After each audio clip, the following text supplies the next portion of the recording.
Alright, so I've rolled up a couple of k's from home because diesel prices are horrible at the moment for an overnight camp, and realised my internet doesn't work. It's a 4G modem up in here that's connected to these dual MIMO antennas, one on either side, and yeah, I've got to get to the modem up there.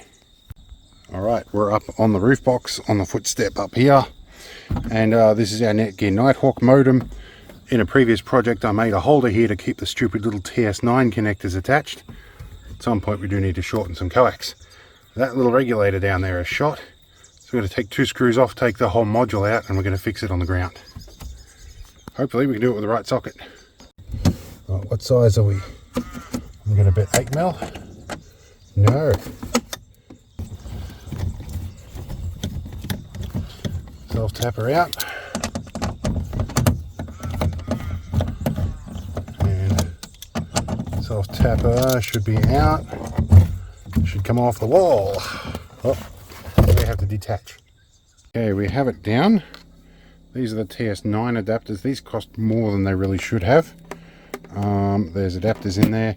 I might plug a network cable in while I'm up here too. I've got a spare one floating around. It should make diagnostics a little easier. And this regulator, I brought a spare one. This is hot glued down. We're going to peel that off. That's our charge lead. And we're going to add a bridge rectifier here that does 2 things. One, it stops me doing something stupid and reverse polarizing it. It also creates a 1 volt drop, or a little bit more than, which helps reduce the input voltage to this.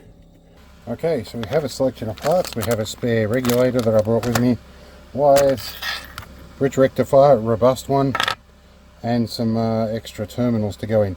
And these are set up on the other end to be polarized, but it won't matter by the time I put this in. So, because this will auto flip the polarity. Alright, dead one removed. Alright, new regulator attached with bridge rectifier. Now, just to recap, in case you're not familiar with why I might do this, bridge rectifiers are generally designed for converting AC to DC, and that's because when you bring in current in here, this block of 4 diodes that correct the polarity each flip. In this case, if you feed DC in, it just flips it till it's the correct polarity out. So the first property of that means I can't now wire this backwards. The other thing is, because diodes are a little lossy, for each diode you get roughly a 1/2 volt drop, and so to get out of here you're going through at least 2 diodes, so you get about a 1 volt drop. That also makes it a little bit easier on the input of this, because its lower voltage is 7 volts.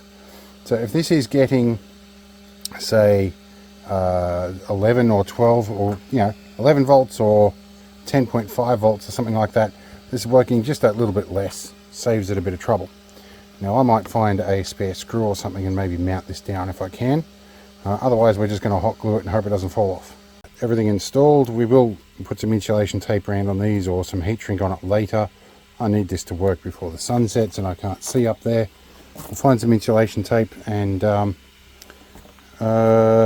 other screws and stuff. We should be good. Right, this will work. First, hopefully in that hole.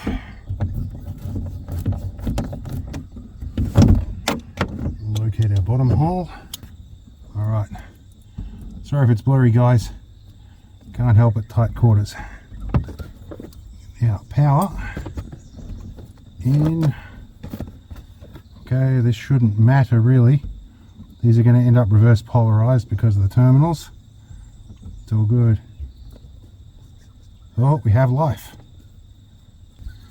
And it's good for a short-term fix. A little bit more tape. Alright, we're back in.